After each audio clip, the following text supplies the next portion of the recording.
Bienvenue à vous. Oui, content de vous retrouver. Funeste FF, comme vous préférez. Funeste Fred, numéro, si je ne m'abuse, 33. Hein, et vaste programme, me direz-vous peut-être, et si c'est le cas, vous aurez raison. Nous allons partir pour la Renaissance. Dans quelques instants, nous allons partir pour la Renaissance italienne. Avant, je tenais à remercier au sujet du numéro de la semaine dernière. Il semble avoir été apprécié. Merci en tout cas pour votre enthousiasme dans l'ensemble, et également ils ont été quelques-uns ces derniers jours. Je voulais remercier pareillement les nouveaux abonnés de notre funeste. Alors, il me les faut. Pour ça, notre texte d'ouverture, son auteur, les références, et pour tous les textes, tous les bouquins, ce sera également en partie description. En dessous de notre vidéo, je vous donne, juste après lecture, le nom de l'auteur de ces lignes. Oui, nous partons pour la Renaissance italienne. Le Roland furieux, parut en 1516. L'année du prince de Machiavel, celle de l'Utopia de mort et du Nouveau Testament, retraduit par Erasme. À partir du grec, cette belle année vit également la fondation à Oxford du Corpus Christi College, tout de suite controversé. 2 ans plus tard, Luther à Wittenberg affichait ses thèses. Celles-ci furent condamnées dès 1521, puis par le Concile de Trente. Mais le vent de la nouveauté soufflait assez fort aussi du côté de Rome. Il soufflait partout, en Europe occidentale. Cette nouveauté, c'était de décider caduque le discours des siècles passés, ankylosé par les dogmes sous sa vêture d'allégorie. Et c'est vrai que ce furent alors des voies tout à fait diverses qui s'offrirent. Par exemple, la beauté des corps, comme Giorgione ou Titien la faisait valoir, n'avait rien pour plaire aux théologiens de la Réforme, mais ne séduisait guère davantage une bonne part de ceux qui soutenaient la cause romaine. Tous, pourtant, artistes ou hommes de réflexion, ou même de foi, remettaient en question d'une façon ou d'une autre ce qui avait jusqu'alors paru totale évidence. Ils décidaient de reprendre à frais nouveaux telle ou telle approche des vieux problèmes. Ce qui en Italie était d'autant plus remarquable que la société traversait une grave crise, et tout particulièrement à Venise, dont l'Arioste, affaire rare, fut toute sa vie le voisin tout proche. Depuis la chute de Constantinople, la ville de la Lagune avait décidé de se renforcer sur la terre ferme. Cette entreprise fit peur et dressa contre elle la Ligue de Cambrai, qui remporta des succès. Au moment même où le Roland commençait à prendre forme, en 1509, Padoue tombait, les rues de Venise étaient pleines de réfugiés. C'est toutefois durant cette même année qu'un jeune peintre, Titien sans doute, concevait ou déjà peignait ce tableau si admirablement novateur que nous nommons le concert champêtre. Le monde change, l'histoire s'accélère, et le poète qui, d'édition en édition de son œuvre, finira par passer sa vie à en ciseler les octaves, et semble donc, à première vue, ne se vouloir qu'un artiste de la parole, n'est pas pour autant de ceux qui se tiennent à l'écart, avec des soucis passéistes de la société et de ses événements. Il prend sa part de l'avenir qui s'annonce. C'est là une de ses pensées qu'il faut savoir reconnaître dans le texte même de son poème, sous parfois quelques précautions qu'il juge prudent de prendre. L'Arioste poète, l'Arioste que son imagination appelle et retient, pourrait-on croire, dans les jardins d'Alcine, si ce n'est pas dans des palais sur la lune, est aussi un observateur des façons, des valeurs et des espérances de son époque. Oui, l'Arioste Roland Furieux et ce texte, rédigé en introduction de l'édition en 2 volumes à la NRF en format folio, il y a 2 tomes en folio, oui, pour l'intégralité, pour les 46 chants dans leur intégralité du Roland Furieux de notre ami Ludovic, Ludo, si je peux juste me permettre comme ça, oui, l'œuvre monumentale de Ludo. De l'Arioste est disponible en folio et ce texte de présentation à la fois du poète, de son œuvre et de son époque sous la plume de ce merveilleux poète disparu, poète français disparu il y aura déjà bientôt une dizaine d'années, feu Monsieur Yves Bonnefoy. Ce texte de Monsieur Bonnefoy me renvoie à l'une des dernières interviews. Oui, c'est que quand je travaillais encore dans les médias, quand j'étais encore en radio, jusqu'à une époque, j'avais l'habitude d'aller l'interviewer, de faire avec lui mon ancien professeur d'histoire à l'école sup en normal. Il faut comprendre, oui, les cours qu'on suivait pour pouvoir enseigner, pour devenir prof.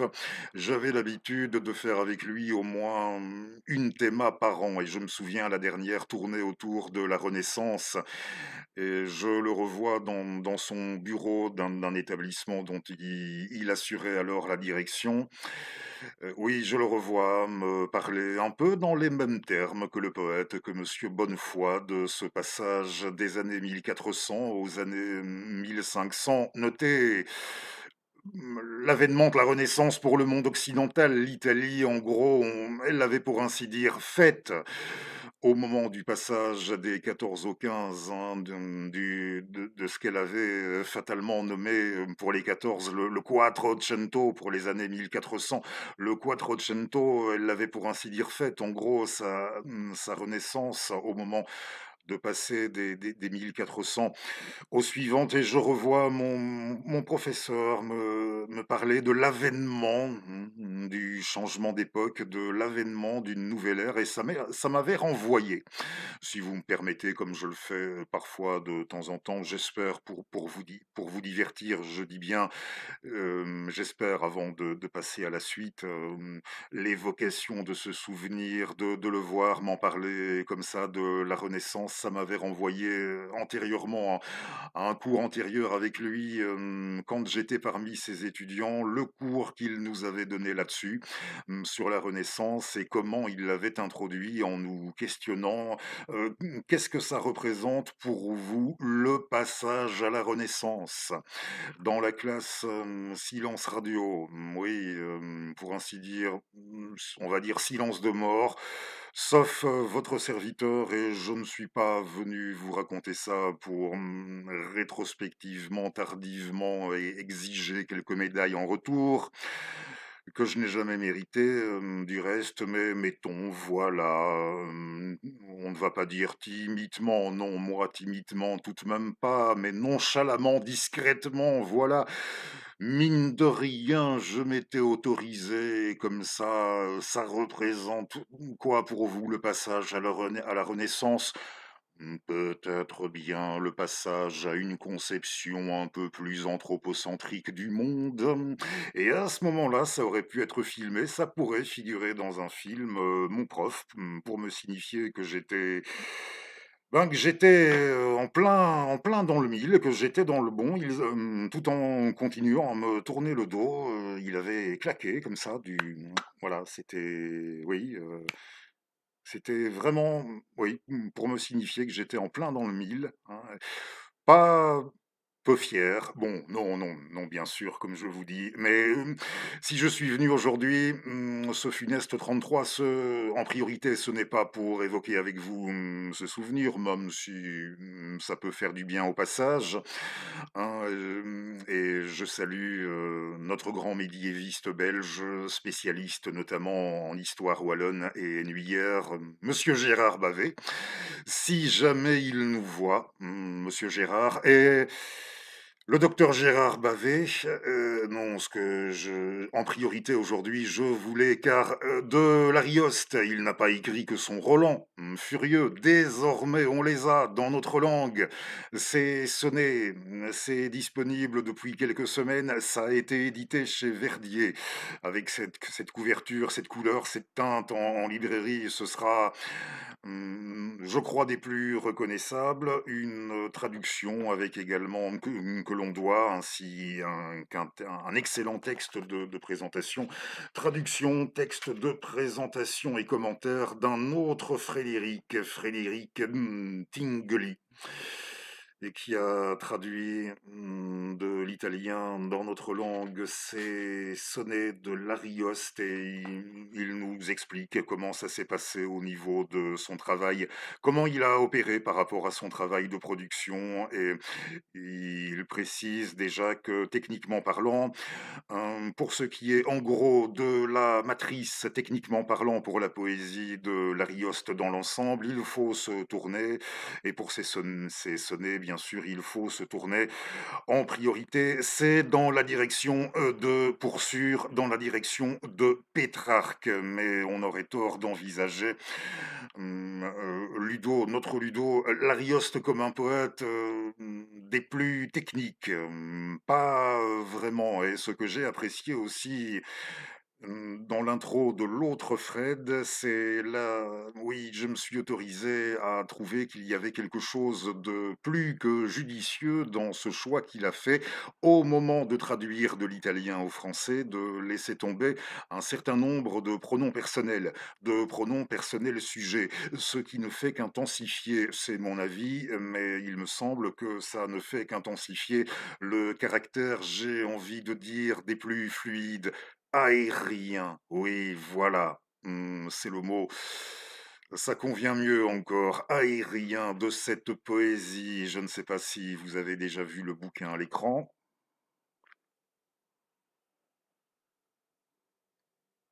Oui, couverture, pardon, jaune, qui sera facilement. Pour ce qui est de l'identifier, je vais vous lire les 3 premiers sonnets, et c'est bilingue, page de gauche italien, à droite en français, et vous avez à chaque fois un petit mot de présentation du traducteur. Et là aussi, j'ai apprécié quand il nous parle de l'effet que ça a pu lui procurer en les rédigeant. Frédéric, l'autre Fred, nous dit qu'il a souvent pensé que ces notes faisait de lui l'équivalent de ces personnages qui, aux marges d'un tableau, vous savez, oui, aux marges d'un tableau, montrent du doigt, comme ça, la scène à contempler. Alors, son premier texte de présentation pour le premier sonnet, dans un monde bien fait. Dans un monde bien fait, rien ne devrait nous priver de l'objet de notre amour, mais il arrive que la dame ait son trésor de beauté, teint d'ivoire, cheveux d'or, lèvres de pourpre, etc., soit moins accessible que les pommes d'or du jardin des Hespérides. Et l'amant s'en indigne, contre fortune, contre amour, un peu comme on revendiquerait un droit. Alors, la parole au poète.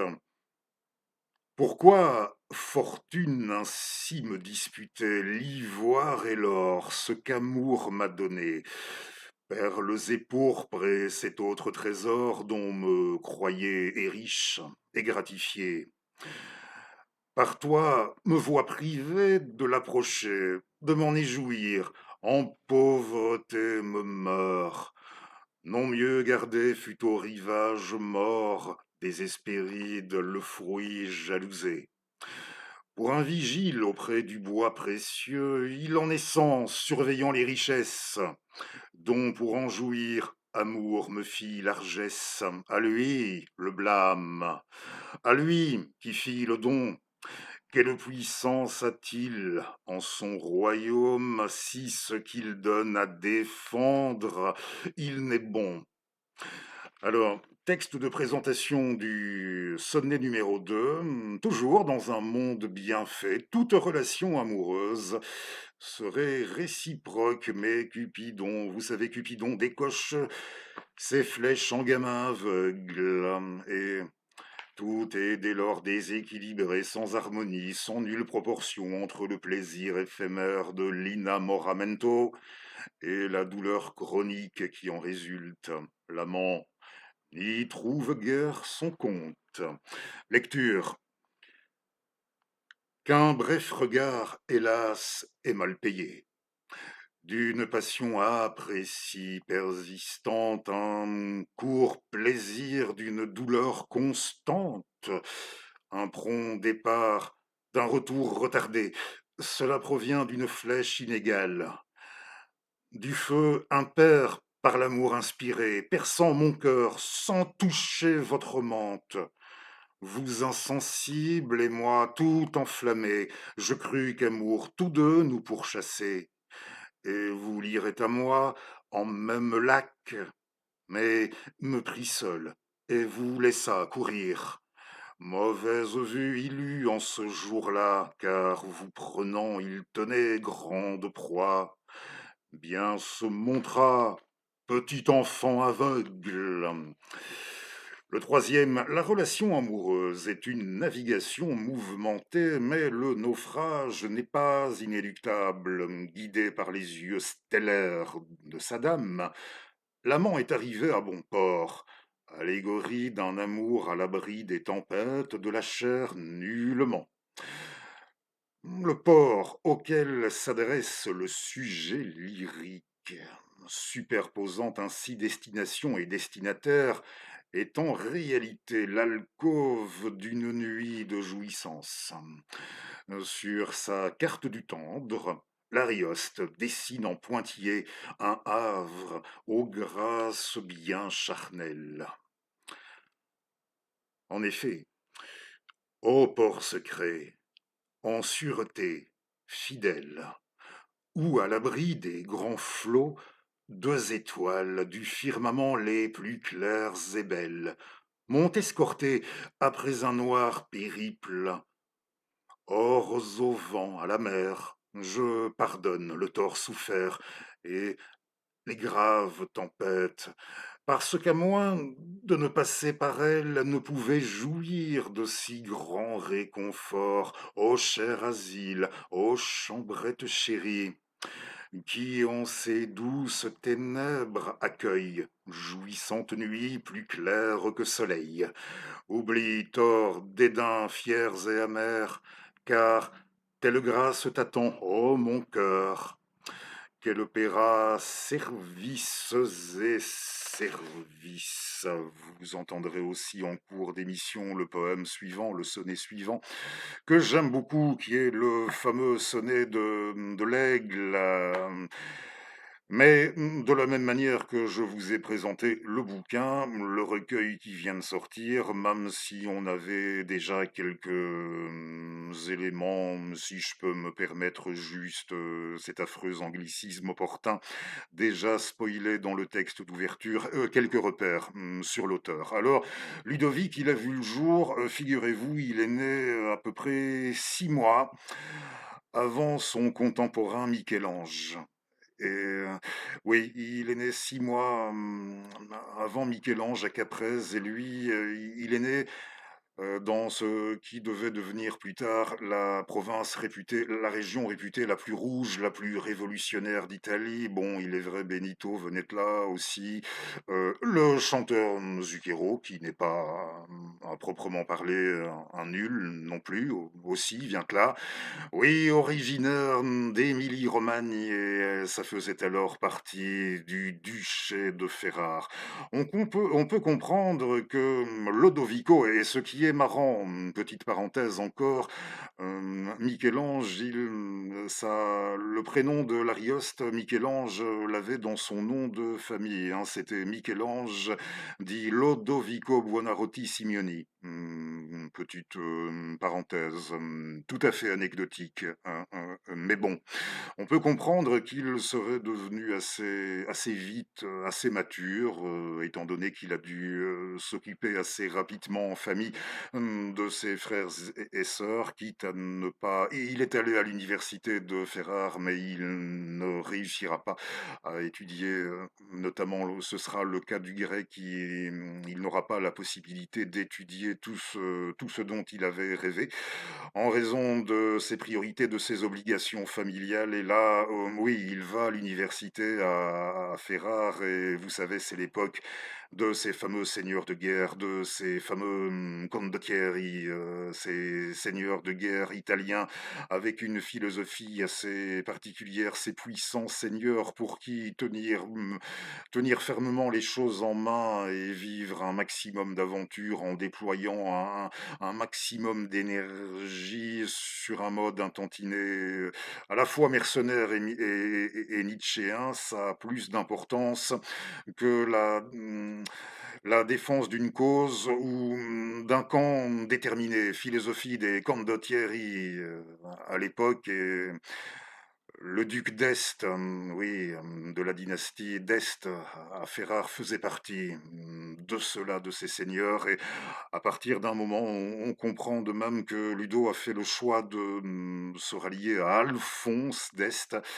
Il préférait à son frère, le prélat Hippolyte, vous savez, les bagarres, les rivalités, les affrontements. Il passe au service d'Alphonse d'Este, l'époux de Lucrèce Borgia, mais nous aurons l'occasion d'y revenir à Lucrèce de même, et des missions à vocation assez diplomatique vont lui être confiées auprès de la papauté. Il se rend, oui, à plus d'une reprise, il se rend pour des missions pour le duc auprès du pape,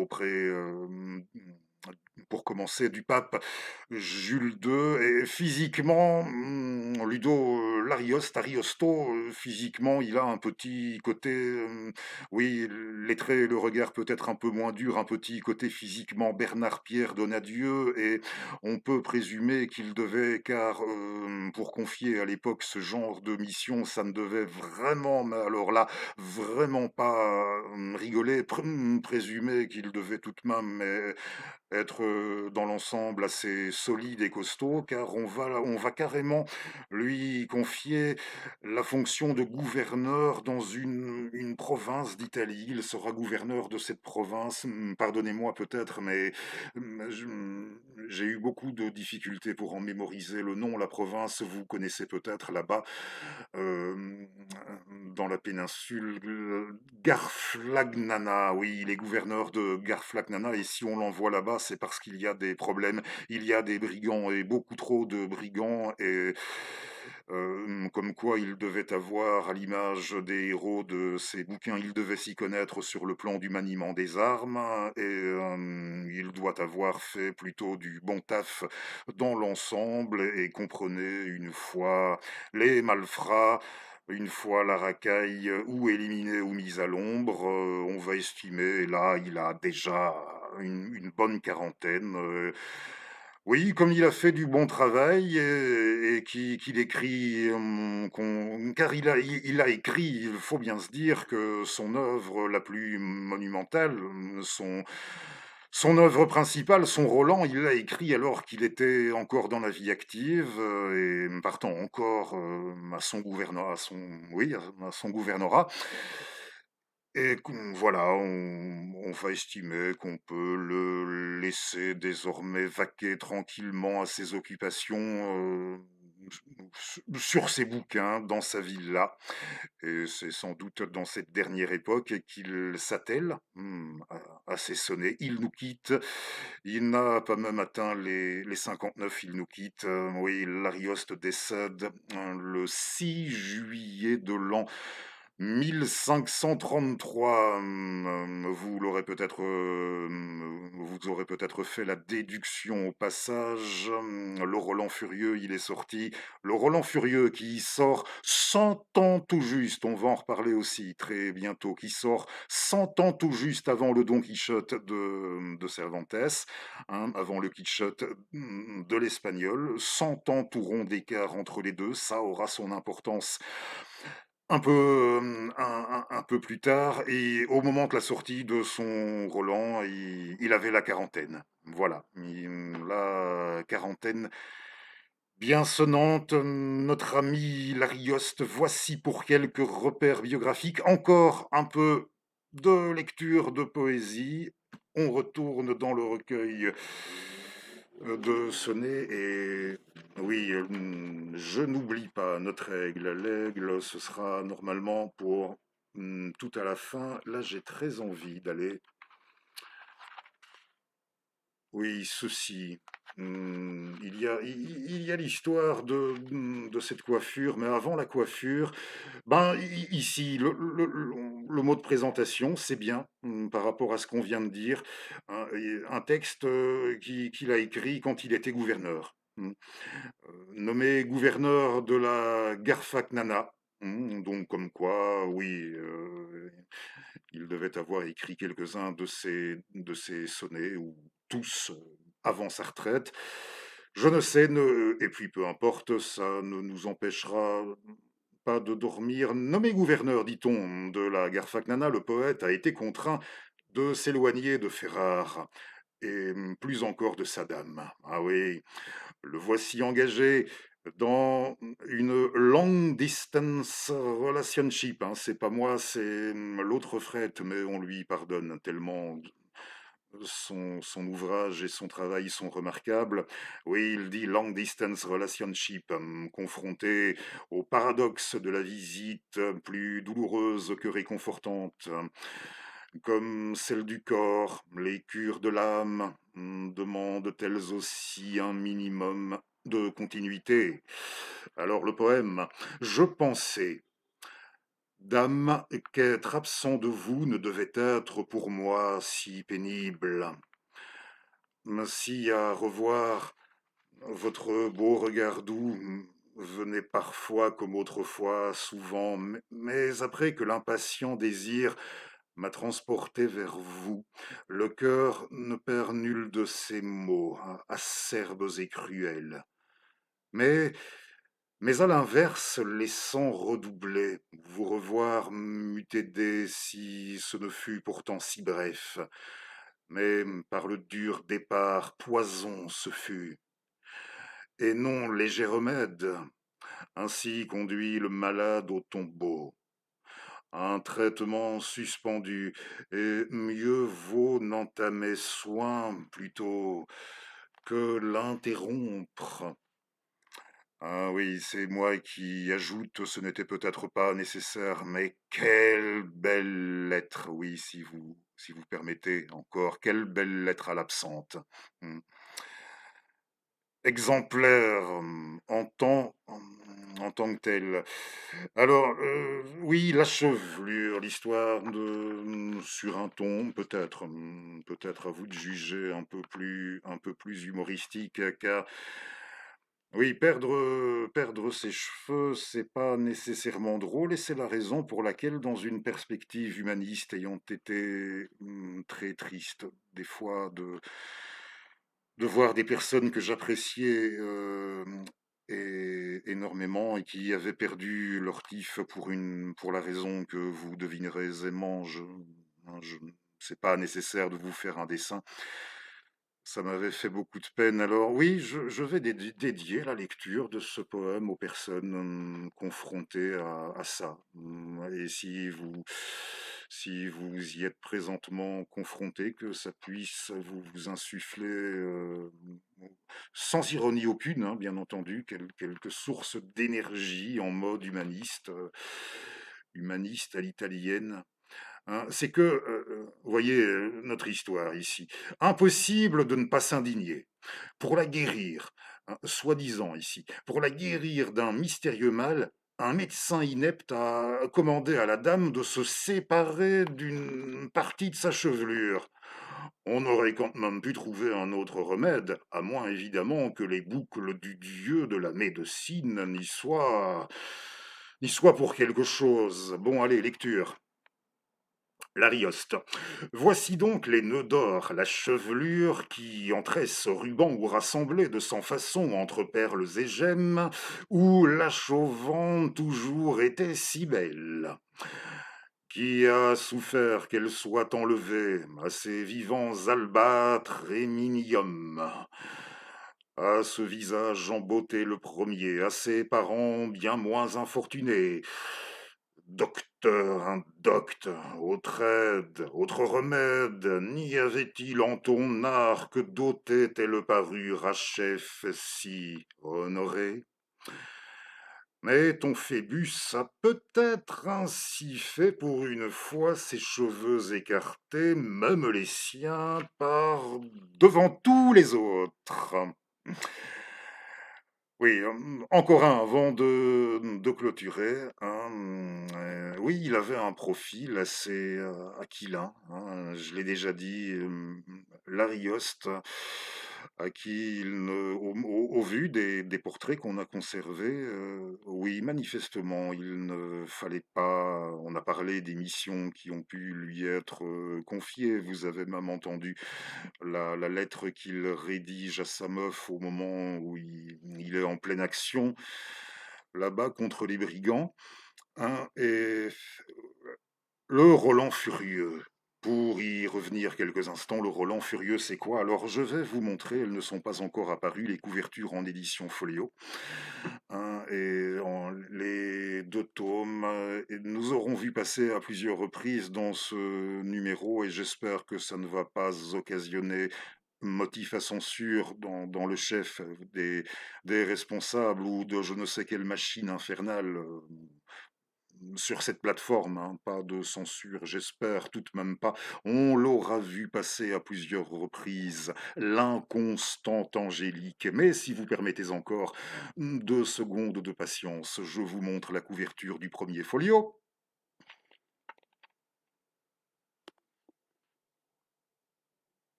Un gramme pour la peinture et un grossier en illustration du second volume, préfacé par Yves Bonnefoy, et la traduction, on la devait à Francisque Reynard.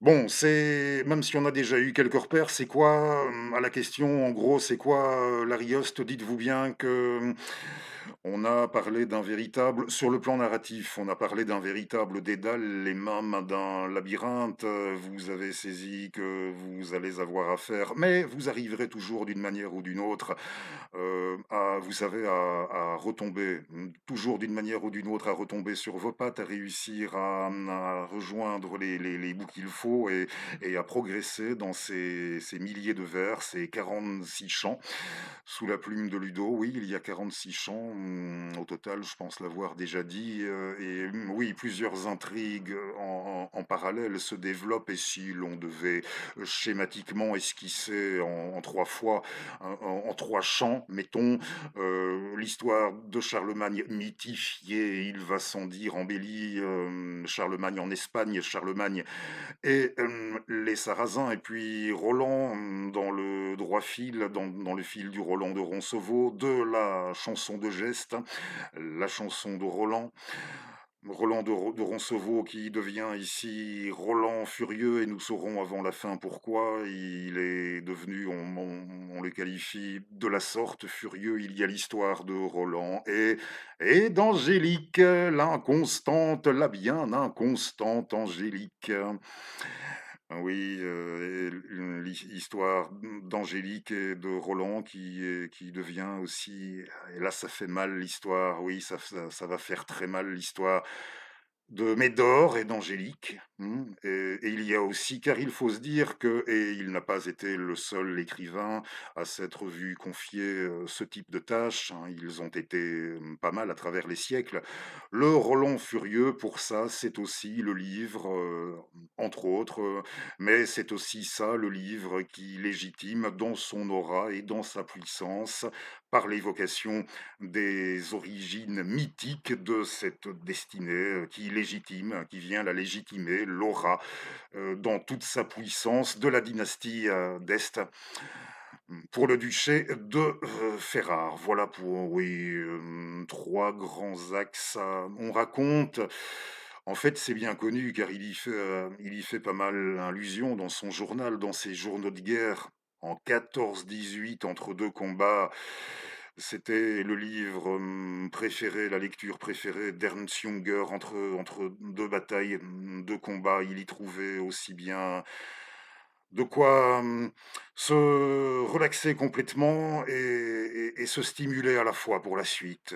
Oui, entre 2 combats, il y a pas mal d'allusions à l'Arioste et au Roland dans les écrits du jeune Junger et du Junger sur le terrain de la guerre 14-18. Ça vous dit le poème, oui, le poème de l'aigle? Comme ça, vous l'aurez entendu, et puis on ira un petit peu plus loin dans l'analyse de l'œuvre, notre manière de faire ça à nous. C'est le 4, c'est le quatrième sonnet où l'on nous dit en présentation ici que comparaison n'est pas raison. Le poète feint de l'ignorer et non sans sophisme puise dans le savoir ornithologique de son temps de quoi convaincre les dames de se plier entièrement au désir de leur amant. Le syllogisme bat de l'aile. Oui, sophisme, raisonnement qui au bout d'un moment ne tient pas la route. Alors forcément, le syllogisme, il bat de l'aile. Mais peu importe, puisqu'il s'agit avant tout de briller et de séduire en maniant avec esprit les codes d'un jeu galant. Singulière version du nid d'amour. C'est parti. Même pareil à lui, et même pareil à lui, par leurs serres et par leurs chefs, leur poitrine, leurs plumes. Si l'acuité dans leur regard ne lui l'aigle, ne veut ses petits reconnaître, une part seule à lui, non ressemblante, fait qu'aucune autre il ne présume sienne. Noble façon, nature magnanime, ou sagemment prend dignement exemple, car il ne doit sa dame estimer sienne.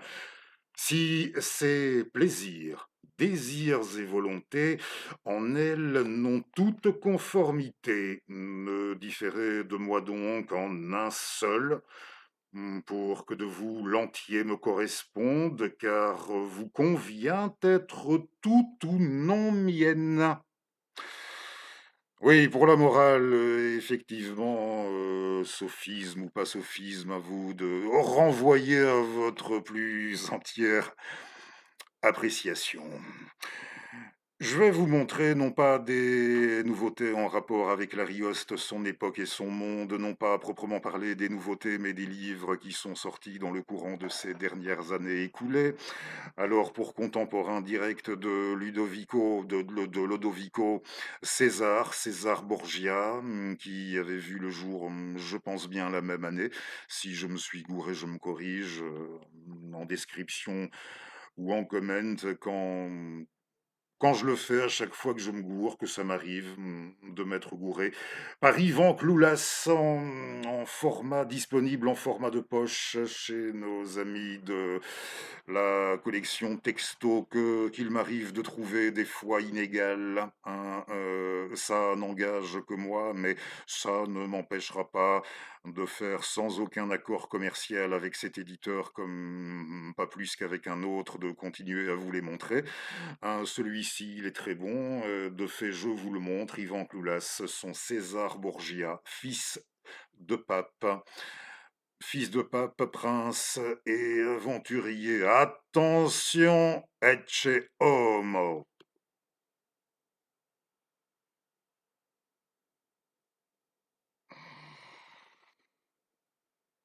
César Borgia, et au moment où Roland Furieux, au moment de l'apparition de Roland, on est, mais alors là vraiment, c'est la pleine efflorescence pour les arts, les lettres, la culture, sous l'égide de Lucrèce à Ferrare. Et oui, elle avait épousé Alphonse, le duc d'Este, le protecteur de l'Arioste, immanquablement. Il aura bien connu la sœur, il aura au moins, je ne suis pas sûr s'il lui aura été donné de rencontrer personnellement César, je n'en sais rien.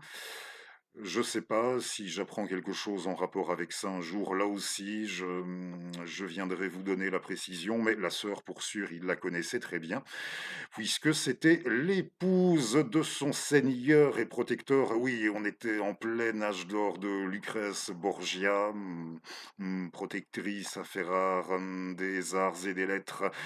Notez, je ne sais pas si César était toujours en vie à ce moment-là, hein, il faudrait aller vérifier, mais quand il a été question qu'elle s'en aille du côté de Ferrare, hein, qu'elle aille voir du côté du duc pour devenir son époux, s'il était toujours en vie, manifestement, là, il aura laissé faire les choses, mais il y avait chez César ce côté, vous savez, pour les premiers postulants de sa frangine, il y avait un côté Tony Montana avant l'heure. Sur ce point-là, pour sûr, oui, un sacré point commun entre Tony Montana et César Borgia, hein. Je ne dis pas qu'ils étaient 100% pareils. Notez, tous les deux, ils ont mal fini, même si je ne suis pas certain, comme a dû le fantasmer, ah oui, c'est du fantasme à mon avis, comme l'avait fantasmé Gobineau, je ne suis pas sûr qu'il a dû finir carrément rétrogradé simple soldat, comme cela nous est narré à la fin de la partie sur César Borgia dans le bouquin suivant qui va apparaître.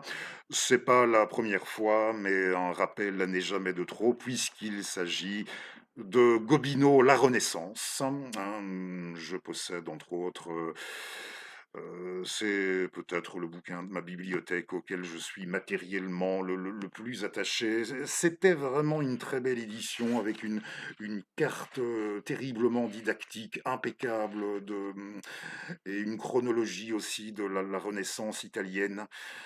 Et vous avez les textes que Gobineau avait rédigés pour nous faire ses présentations à lui de chaque époque qui devenait le sujet d'une part de son œuvre. Alors, et le pape Jules II, le pape pour lequel avait été que Ludo avait vraisemblablement rencontré à plusieurs reprises dans ses missions. Jules II, c'est lui qui est en couverture et c'est l'un des premiers chapitres, l'une des premières parties du bouquin, c'est sur lui, sur Jules. L'édition, oui, l'édition Garnier-Flammarion, c'est que Gobineau, en poésie, ce n'était pas le domaine où il excellait, hein. Très honnêtement, ce n'est pas que sa poésie à Gobineau, elle est mauvaise, mais il nous enferme dans ses obsessions, son subconscient. Vous voyez où je veux en venir, et au bout d'un moment, ça, il est vrai, mais il n'aura pas été le seul dans l'histoire des lettres à un petit côté psychiatrique, peut-être trop obsessionnel. Non, ce n'est pas la part la meilleure de sa production, sa poésie, mais en poésie, lui, il plaçait Ludo, l'Arioste, il le plaçait au-dessus de tout, comme en atteste cette déclaration à sa sœur ou à son père. Il n'avait, c'est pour dire, on pense de lui ce qu'on veut, Gobineau, mais il devait avoir sacrément comme le feu sacré. Il avait à peine 24 ans. En 1840, 24 ans, il écrit à l'adresse d'un membre de sa famille, ceci, permettez, je vais chercher dans une des biographies de Gobineau par Jean Boissel, la citation exacte. Si mes lunettes, oui, comme par magie, dans un épisode de L'Arioste, n'ont pas revêtu des ailes et ne sont pas parties, ce serait fâcheux. Avouez, ce serait franchement, oui, ben c'est résolu. Oui, Gobineau écrivait ceci à 24 ans. Hum, La chevalerie défie le temps. Aussi écrit-il à sa sœur, oui, il dit la chevalerie défie le temps, et il écrit à sa sœur, c'est le 11 juillet 1840, qu'au-dessus de Cervantes, de Shakespeare, de Molière, il place le divin, dit-il, le divin, le trois fois béni, le grand Arioste. Dans un premier temps, ça pourrait surprendre que, oui, on va se dire, il s'arrange, peut-être que quand on connaît un peu son parcours, comment s'est déroulé, s'est agencée son existence, ça ressemble beaucoup plus pour parcours à celui d'un Don Quichotte qu'au parcours de l'Arioste. Mais ça se tient quand même. Il y a une cohérence dans cette sélection, dans sa manière d'élire l'Arioste par-dessus tout, car davantage que des romans de, nous y arrivons aussi, des romans de chevalerie antérieurs. Bon, Don Quichotte, il le détestait parce qu'il accusait Cervantes. Cervantes, c'était sa lecture à lui, avait complètement, définitivement, outrancièrement, de façon éhontée, enterrée, ridiculisé à jamais la chevalerie et les chevaliers. Il ne lui pardonnait pas pour ça. Il détestait Don Quichotte, même s'il pouvait se retrouver en Don Quichotte, mais je disais son choix de l'Arioste a quelque chose de cohérent, car il pouvait davantage que dans les chansons de geste et les divers écrits du Moyen Âge en chevalerie, pour ce qui était de se retrouver dans le traitement de la psyché, des multiples comportements de nos semblables, c'est clair que pour ce qui était de se retrouver dans une écriture qui le renvoyait davantage à une époque comme la sienne, comme l'époque où lui, il écrivait Gobineau, ça se tient. Oui, l'élection de l'Arioste, au-dessus, même au-dessus de Shakespeare, de qui vous voulez, venant de la part de lui, de Joseph Arthur de Gobineau, ça se tient. Bon, le Gobineau, laissons-le de côté, on y reviendra une autre fois. Ce serait intéressant, en gros, là aussi, maintenant, de distinguer, puisqu'il y a 100 ans, 100 ans tout juste, 1516, Roland Furieux, 1616, Don Quichotte, qu'est-ce qui les sépare le plus? Qu'est-ce qui a le plus été modifié entre les deux? Alors Don Quichotte, le pauvre Hidalgo, mais c'est un petit seigneur, hein, de son extraction de petite noblesse. Il a encore ce qu'on peut appeler, et économiquement, il a encore du bien, il a encore sa praxis économique, hein, sa praxis d'usage, pour emprunter des termes un peu plus marxistes, clouscardiens, hein, et oui, il a toujours du bien, mais il y a autour de lui, et il en est bien conscient, toute une série de rituels, d'objets, d'armatures, de signifiants, d'armures, vidés de leur contenu et voués de plus en plus à une complète obsolescence, quand ils ne sont pas déjà objets complets de dérision du vivant de Don Quichotte. Et ce roman, ça se passe à l'époque où l'auteur l'écrit, au début du XVIIe siècle, et on est déjà passé à l'âge classique. Et oui, il y a loin pour la chevalerie, cette chevalerie que notre Hidalgo, seigneur de la Mancha, va se mettre dans l'idée de lui rendre vie, de son mieux, de fond et de forme, hein, dans l'absolu de fond et de forme, rendre vie à la chevalerie en pensant que toutes ces lectures accumulées au fil d'une vie de romans de chevalerie, ça va insuffler la magie nécessaire à ça. Mais bon, ça se terminera dans le pathétique et le ridicule, un pathétique et un ridicule ayant pu affecter la vie de certains de nos semblables, pas nécessairement œuvrant dans le domaine littéraire ou artistique, hein, pas nécessairement. Oui, quand je vous disais ce quelque chose de pathétique, Don Quichotesque, pathétiquement ridicule chez Joseph Arthur de Gobineau, mais on a dit qu'on y revenait une autre fois. La différence entre, ben, elle est là, sur un plan socio-économique, sociologique. Je pense qu'on a saisi. Ça se termine de façon bien amère.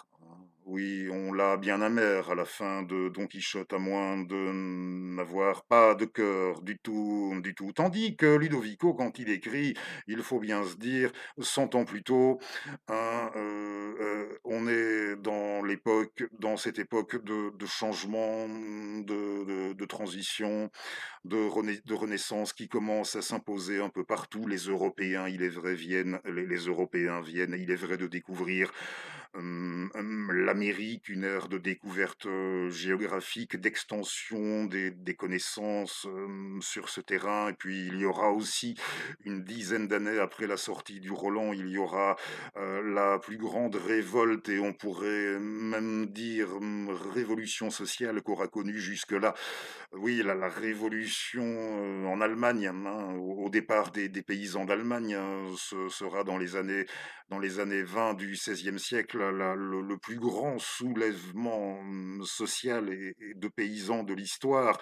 Jusque-là, et si on embrasse tout ensemble, ça ne peut pas agir de manière tout à fait sismique, opérer de façon sismique sur Ludo dans son atelier. Quand il s'active, quand il travaille, ça ne peut pas ne pas influer sur la narration, sur le caractère incroyablement, terriblement multiple, nous l'avons déjà dit, de cette narration. Et oui, sociologiquement, par rapport à Don Quichotte, les personnages du Roland, les personnages de l'Arioste, ce sont des chevaliers des vrais, hein, il y a une projetée dans un univers fantasmé, enjolivé de Charlemagne et des Sarrasins, projeté là-dedans, mais des héros qui, au bout du compte, accomplissent toujours bien mieux que se battre contre des moulins à vent. Ils accomplissent toujours, au bout d'un moment, au bout du compte, de ce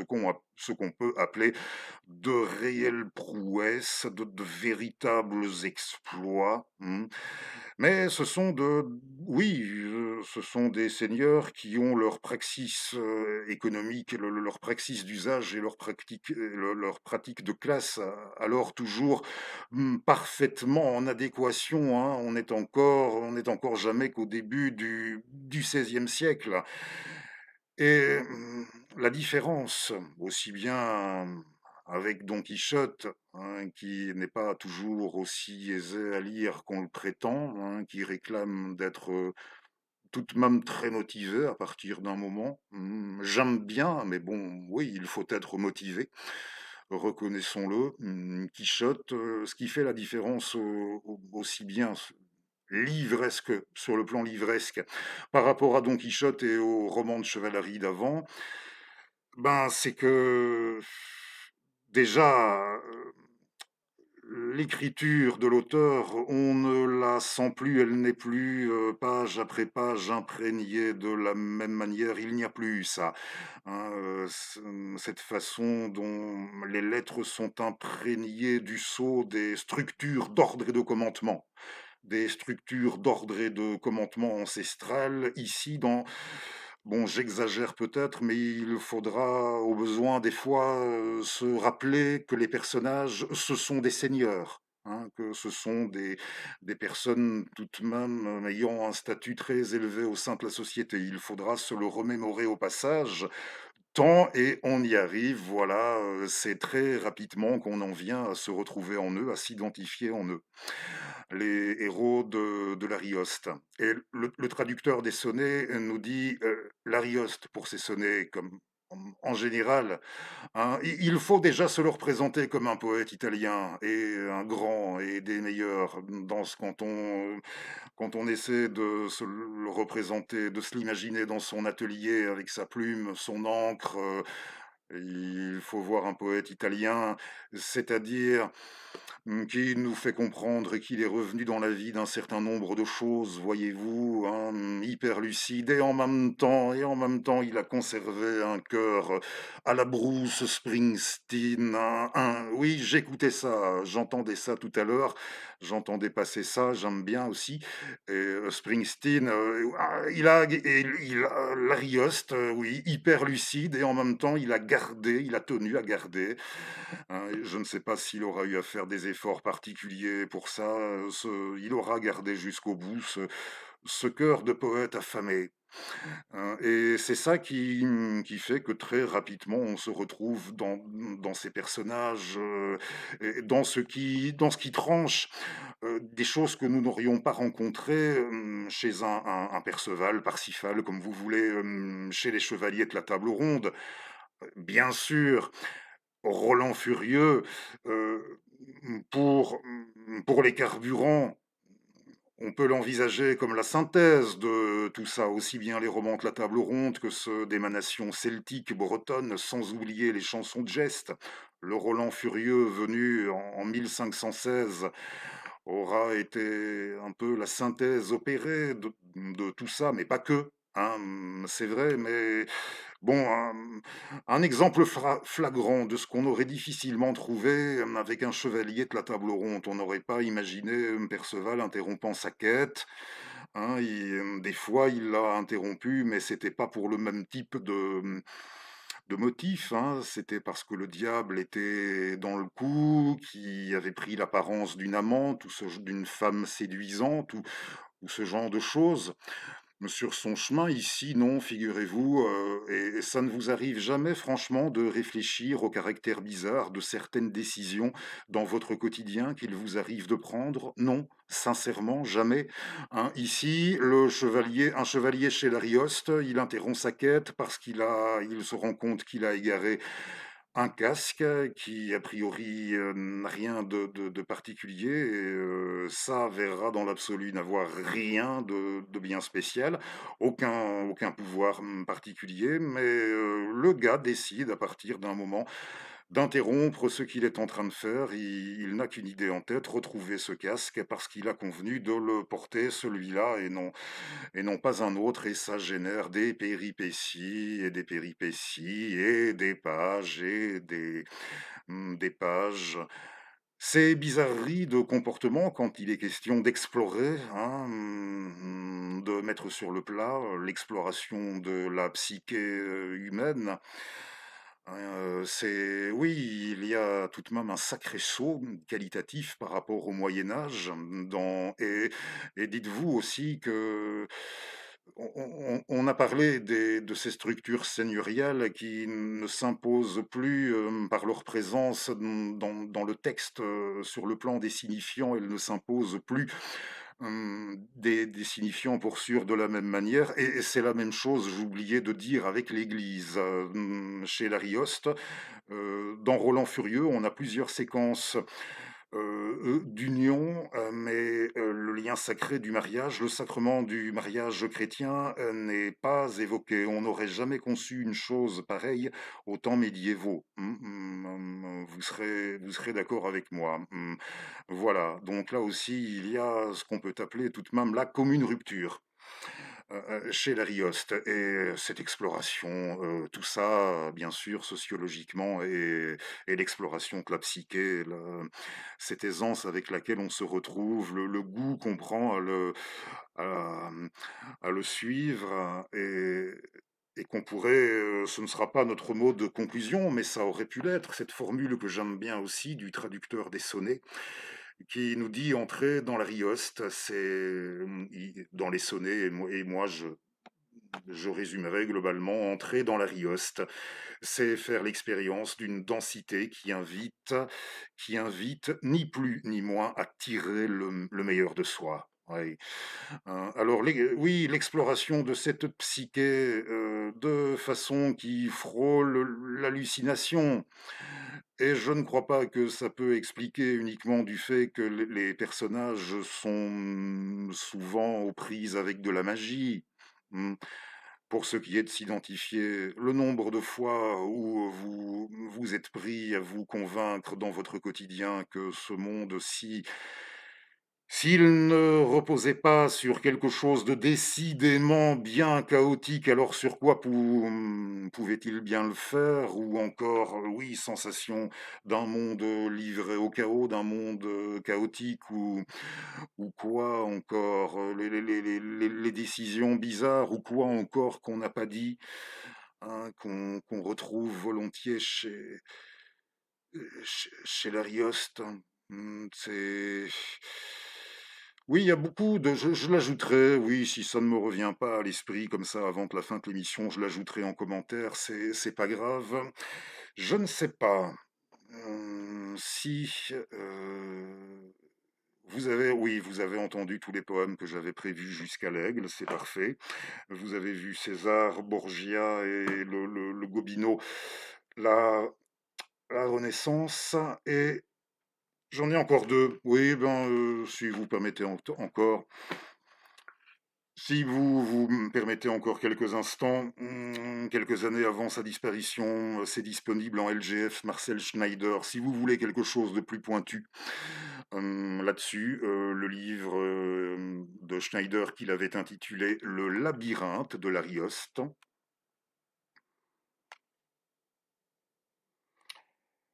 Et on a revu furtivement, mais on l'a revu, Angélique délivrée par les soins de Roger. Et oui, il y en a eu quelques-unes hein, dans la peinture.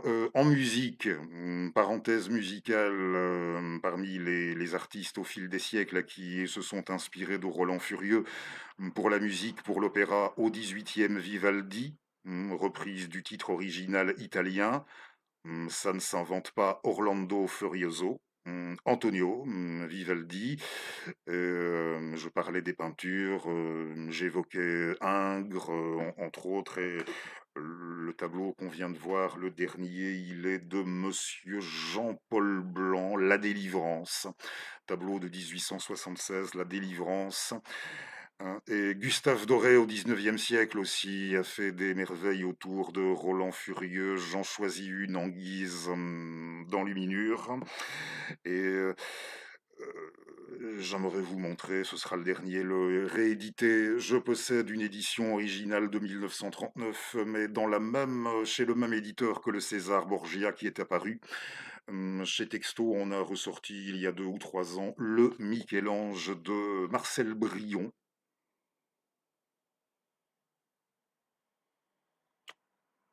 Vous voyez le Michel-Ange de Marcel Brion. Oui, le point que j'avais oublié, ces choses dans notre quotidien qui font, en les évoquant, qu'on se retrouve dans la rioste. Ben, le nombre de fois où on se questionne de savoir si dans le fond tout n'est pas que paradoxe dans l'existence. Hein. Voilà, pardonnez-moi pour ce petit trou.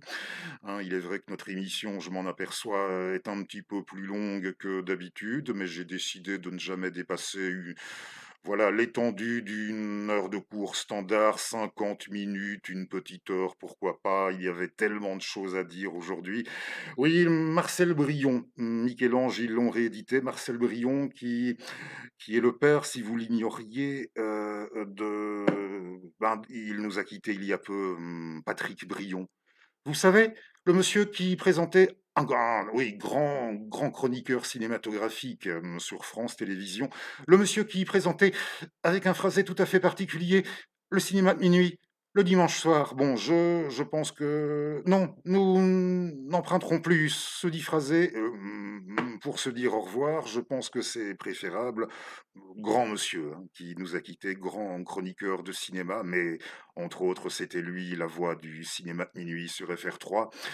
Hein, oui, son paternel, hein, avait rédigé ce Michel-Ange d'assez bonne facture, comme toutes les biographies de Brion. Oui, il y avait 2 Marcel, pour terminer notre numéro autour de notre Ludo Ariosto. Tournez-vous vers voilà, on va en rester là pour aujourd'hui. Je vous lirai, d'autres sonnets, d'autres fragments et même si ça vous dit des passages du Roland Furieux. La première fois, quand j'ai appris l'existence, si vous permettez encore, l'existence de Roland Furieux, pour vous donner une idée de l'atmosphère du bouquin et pourquoi on l'appelle comme ça, Furieux. Quand j'ai appris l'existence de cette œuvre, j'étais encore gosse, c'était dans les encyclopédies du Livre d'or. Oui, elle n'était plus toute neuve déjà quand je l'ai consultée, elle devait remonter à la fin des années 50 du siècle dernier. Encyclopédie du Livre d'or, et à un moment on présentait quelques œuvres caractéristiques de l'époque de l'Arioste et il y avait un dessin où l'on voyait non pas Angélique, non plus Angélique, soyez rassurés, dans le plus simple appareil, un délivré ou enchaîné, mais on voyait Roland, dans la séquence où ça l'a rendu fou. Il pète complètement les plombs après avoir vu les initiales entrelacées gravées dans un arbre, au cœur d'une forêt de Médor et d'elle, d'Angélique. Il pète complètement les plombs, il devient dingue, mais vraiment dingue, et il se met à mordre dans les arbres, il veut tout dévaster, il veut tout arracher à lui tout seul, et il est tout nu en plus dans la dite séquence de la folie de Roland. Du Roland devenu furieux. Oui, et ce jour-là, j'ai compris, et je n'ai pas eu besoin d'IA, pour ça, ce qu'était somme toute la parodie, et en guise de concept, en littérature, en art, le concept, le fait, ce qui était tourné en dérision, une production antérieure en art. Alors dites-vous bien, hein, vous en faites ce que vous voulez. Pardon encore pour notre longueur, si ça se trouve, est excessive pour une fois. Hein, on s'efforcera de garder notre moyenne entre 35 et 55 minutes à l'avenir. Tournons-nous, tout de même, hein. Je ne me veux pas obscurantiste, hein, ce n'est pas l'IA en soi le problème, hein, c'est la croyance en l'IA, comme le dit le camarade Slobodan Despot, comme il le dit volontiers, c'est la croyance aveugle en ça, hein, comme les amants rendus aveugles dans les poèmes entendus aujourd'hui. Oui, c'est la foi aveugle en ça, en soi. Tournez-vous. Tournez-vous vers les modèles des anciens, des grands anciens, dans l'espoir qu'un jour, peut-être à la suite de Baudelaire, on pourra, oui, on pourra dire, on pourra répéter après lui, dire à la suite de Charles Baudelaire, il est révolu le temps des mauvais écrits. Merci à vous et rendez-vous dans moins d'une petite semaine. À bientôt. Marie, si je le dis pas trop mal, arrive, Derchi. Allez, bye.